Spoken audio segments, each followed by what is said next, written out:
पंतप्रधान नरेंद्र मोदी उद्या महाराष्ट्र दौऱ्यावर येत असून ते जळगावला भेट देणार आहेत। जळगावमध्ये पंतप्रधान 11 लाख लखपती दीदींना प्रतिकात्मक प्रमाणपत्रांचं वाटप करतील।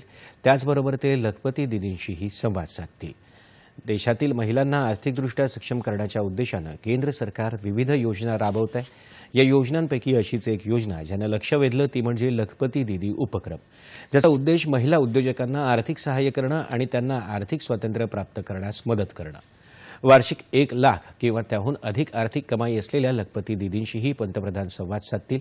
महिला उद्योजकांना प्रोत्साहन देण्यासाठी या कार्यक्रमात ते 2500 कोटी रुपयांचा फिरता निधी प्रदान करतील।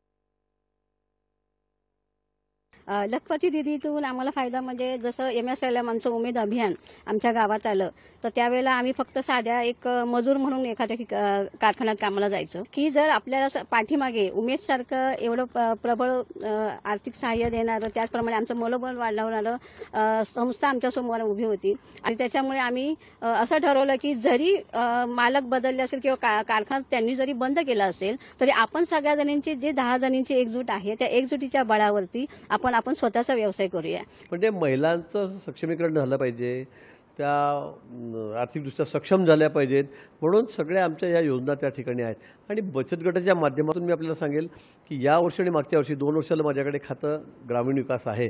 16,000 कोटी रुपये कर्ज आम्ही बचत गटांना या ठिकाणी बँकेच्या माध्यमातून दिलं आहे। 16,000 कोटी।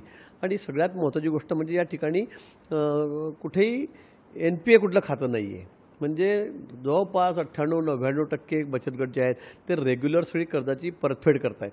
हा यातला सगळ्यात मोठा विषय। म्हणजे आमच्या महिला प्रामाणिकपणे सगळ्या कर्ज फेडतायत आणि म्हणून बँका उत्सुक आहेत त्यांना पुन्हा वाढून द्यायला, कर्ज पैसे वाढून द्यायला। हा त्यातला सगळ्यात मोठा विषय आहे, महत्त्वाचा विषय आहे।